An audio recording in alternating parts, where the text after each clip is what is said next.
और सीएम ममता बनर्जी से जुड़ी ये बड़ी खबर आ रही है सामने, क्योंकि उनके सिर में जो चोट लगी थी उसको लेकर अब अस्पताल की ओर से ये दावा किया गया है कि उनको धक्का दिया गया था। तो देखिए ये खबर सामने आ रही कि 7:30 बजे के करीब कल शाम को ममता बनर्जी जब अपने घर पर थी तब किसी ने पीछे से धक्का दिया और ममता बनर्जी गिर गई और इससे उनके सिर और नाक पर शार्प कट लग गए। हालांकि ममता बनर्जी को धक्का देने का दावा किया जा रहा है। कोलकाता के एसएसकेएम अस्पताल की मेडिकल बुलेटिन में ये दावा किया गया है और कट लगने के बाद फिलहाल ममता बनर्जी के सिर और नाक से खून बहने लगा। ये उस वक्त की तस्वीरें हैं जब उनको चोट आई थी। उन्हें अस्पताल में आनन फानन में भर्ती कराया गया और ये बताया जा रहा है कि वो शाम को 7:30 बजे अपने घर पर ही थी और उन्हें तभी किसी ने अचानक से पीछे से धक्का दिया जिससे कि वो गिर पड़ी और इसके बाद उन्हें अस्पताल में भर्ती कराया गया। तो अस्पताल की ओर से जो मेडिकल बुलेटिन में दावा किया गया है वो ये बताया जा रहा है कि उन्हें किसी ने धक्का दिया है। इसके बाद उनके सिर और नाक पर ये शार्प कट लगा और फिलहाल उनको टाके लगाए गए हैं। सिर में जहां 3 टाके लगाए गए हैं तो वहीं नाक में 1 टाका लगाया गया है।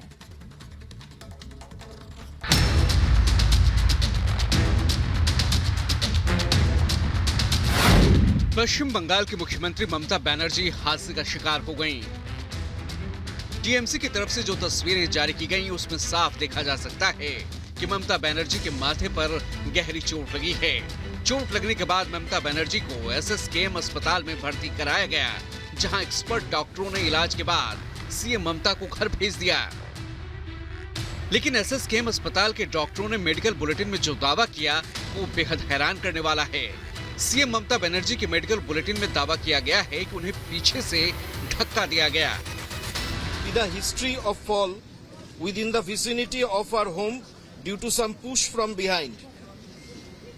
She had a cerebral concussion and had a sharp cut over her forehead and nose, which was bleeding profusely.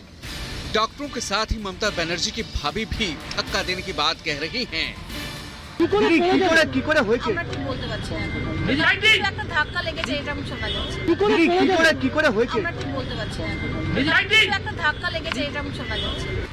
जानकारी के मुताबिक जिस समय ममता बनर्जी के साथ हादसा हुआ वो अपने कालीकट वाले निवास पर थी।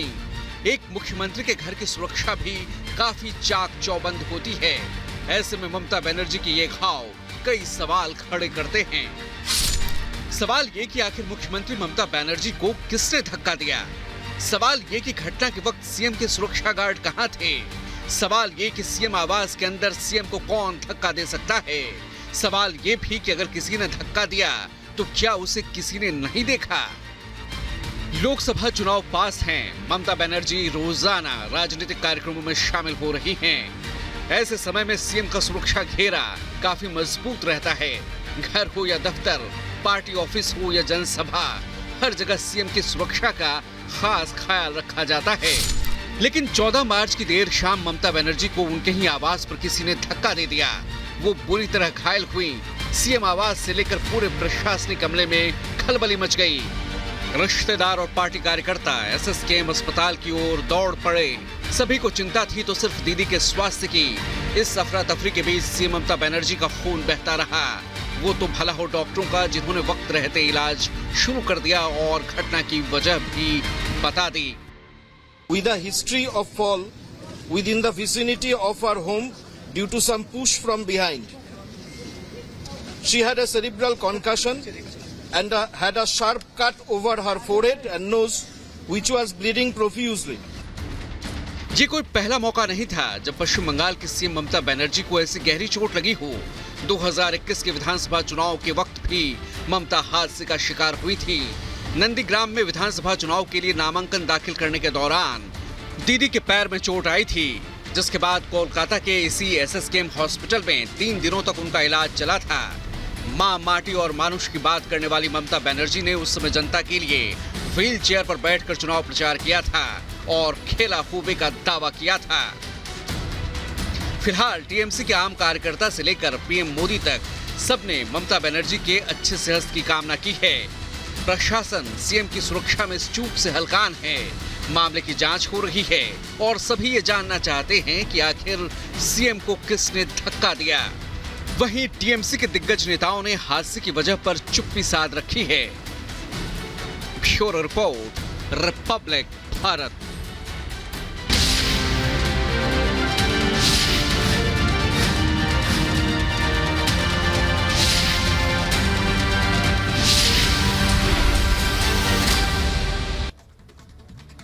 तो 2024 का ये लोकसभा चुनाव जिसको लेकर सरगर्मी तेज है और लगातार पीएम नरेंद्र मोदी भी अलग अलग राज्यों का दौरा करें और अब पीएम नरेंद्र मोदी मिशन दक्षिण पर जाने वाले हैं, जहां 5 दिनों में 30 राज्यों का दौरा करेंगे, जिसमें कि केरल, तेलंगाना, तमिलनाडु के दौरे पर रहेंगे पीएम नरेंद्र मोदी।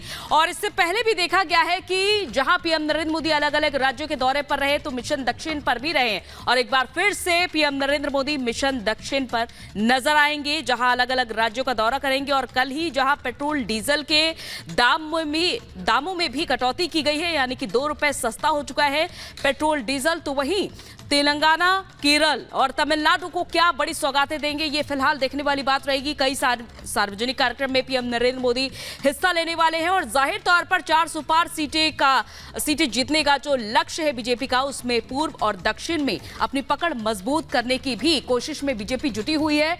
और ये देखना होगा कि पीएम नरेंद्र मोदी के चेहरे पर, उनके नेतृत्व में क्या मिशन दक्षिण में बीजेपी कामयाब हो पाती है। तो पीएम नरेंद्र मोदी ने इस बार जहां 400 पार का नारा दिया है और इस टारगेट को हासिल करने के लिए पीएम मोदी तूफानी दौरे पर रहे। उत्तर भारत में बीजेपी मजबूत स्थिति में नजर आ रही है, तो ऐसे में पीएम मोदी का फोकस अब दक्षिण के प्रदेशों पर है। पीएम आज से तेलंगाना, केरल और तमिलनाडु के दौरे पर रहेंगे, जहां से कई सियासी समीकरण साधे जाएंगे। देखिए रिपोर्ट।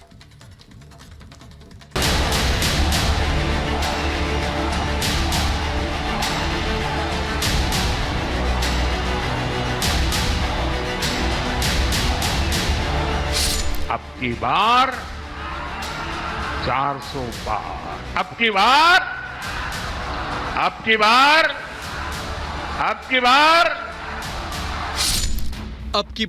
400 पार के दावे के साथ पीएम मोदी की अगुवाई में एनडीए लोकसभा चुनाव की तैयारियों को धार देने में जुटी है।